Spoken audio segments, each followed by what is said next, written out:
Austin's airport is booming. It recently broke the record for its busiest day ever and is in the early stages of a $4 billion expansion project to keep up with the growth. But after 2 people died while working at the airport last year, KXAN investigators started receiving tips from people concerned about safety in one of the most active areas between the terminal and the taxiways. Investigator Avery Travis asked the city's Department of Aviation what's being done to ensure the airport is safe. As the sun begins its trek into the sky, so do travelers at Austin's airport. Every day when he would come in on the radios, he'd be like, "It's a great day in aviation. It's a beautiful sunrise." The sight reminding Jillian Wills of her dad. He woke up with purpose, with motivation. And now marking the beginning of another day without him. That's truly one of my main ways of connecting with him now that he's gone. After 3 decades as a firefighter, for much of it stationed at an airport fire station, Michael Wills came out of retirement to work as an airport employee, helping with operations, compliance, and safety on the apron. That is, the area of the airport where planes are parked, refueled, loaded, and boarded. That's the driver. I logged him already. According to body camera and police reports from October 31st, 2023, Wills approached a fuel truck waiting on the apron and asked the driver to move to a different location. The driver, employed by contractor Menzies Aviation, told police he pulled forward. It notices he has a guy peeing on the side of the truck. The driver said he, quote, did not know what to do except drive forward to get Wills free. The police report describes Wills being struck and pinned between the fuel truck and his own vehicle. According to a lawsuit filed later by his family, Wills was crushed by the weight of the fuel truck. 4-3, we're going 23 at the scene. 6 months earlier, another deadly incident on the apron. An American Airlines employee driving a tug vehicle crashed into a jet bridge. Nobody should ever go to work and have to be worried about not coming home.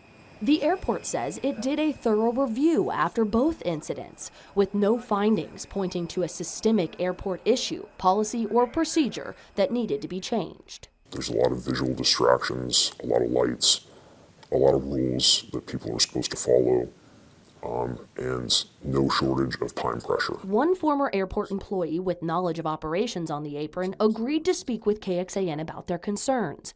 We verified their credentials, but they asked to remain anonymous. If we've had 2 fatalities at the airport in the last few years, how many unsafe acts and near misses are occurring? Records obtained by KXAN show dozens of safety issues documented on the apron over the last 4 years. These notices of violation, or NOVs, issued by airport employees to airlines and contractors, document everything from unauthorized or unattended vehicles to reckless driving, speeding, and driving while texting or on the phone. You can see how safety starts to quickly become, no longer number 1, not even number 2, 3, 4.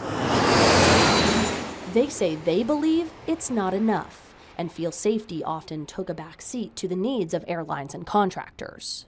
According to internal emails obtained by KXAN, when asked about the level of safety enforcement, an airside operations manager acknowledged some members of his team had taken a hands-off approach with violations because of a message from airport leadership to avoid using excessive authority with airlines or contractors on the apron. What we're trying to do is really take a proactive, collaborative approach in developing a safety culture with our airline partners. So in light of that data, those violations, do you think enough is being done to ensure that is a safe area right now?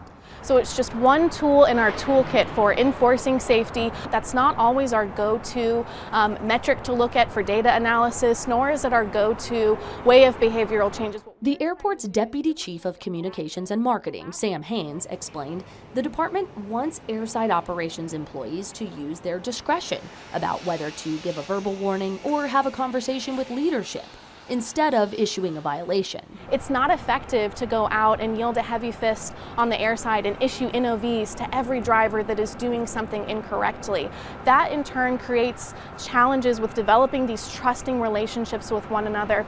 Plus, challenges with staffing and vacancy rates. She says both the airport and its contractors are already fighting. A recent special report by city auditors echoed similar staffing concerns. The report also named emergency management and safety as some of the top risks facing the Department of Aviation, saying it could improve the clarity of procedures and staff training, and that limited resources may result in efforts being reactive. Striking a balance in anything is challenging, but let me be clear that safety above anything else is the Department of Aviation's #1 priority. Haynes also noted the airport is currently implementing what's called a safety management system, or SMS, that's now a requirement of the Federal Aviation Administration. Experts say it's a more systemic approach to managing risks. And you document all those processes that are in place for future reference. If it's not effective, you go back to it and say, here's what we did. And what that does with the safety management system, it helps you capture corporate and entity knowledge rather than kind of wonder, why did we do this the last time? You'll have documented that process. Why are they not following the rules in the first place? The attorneys representing Michael Wills' family are focused on third-party contractors at the airport, specifically Menzies Aviation. In a statement to KXAN, a spokesperson for Menzies said they could not comment on the ongoing legal case, but noted the company operates in more than 65 countries around the world, and safety is their #1 priority.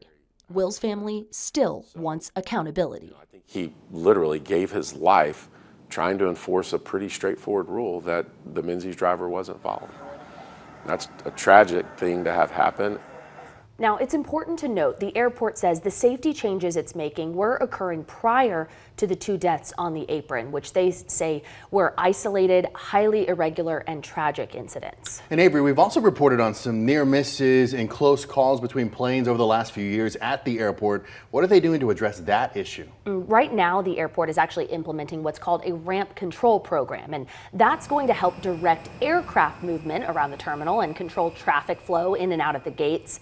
That's because once an aircraft passes a certain line coming from the runways to the gates, they are out of the control of air traffic controllers. And so airport leadership says this new program will help with congestion, and that will impact safety overall, in addition to boosting efficiency for airlines. And who will help roll out this new program and other changes the airport is implementing? That's really a key point. You know, it's actually one of the biggest concerns from several people we spoke to as we reported on this story. You heard about those staffing vacancies that we mentioned, and we're going to dive into the vacancy rates and staffing challenges facing particularly this area of the airport. All of that will be tomorrow night on KXAN News at 10. All right, Avery, thank you very much.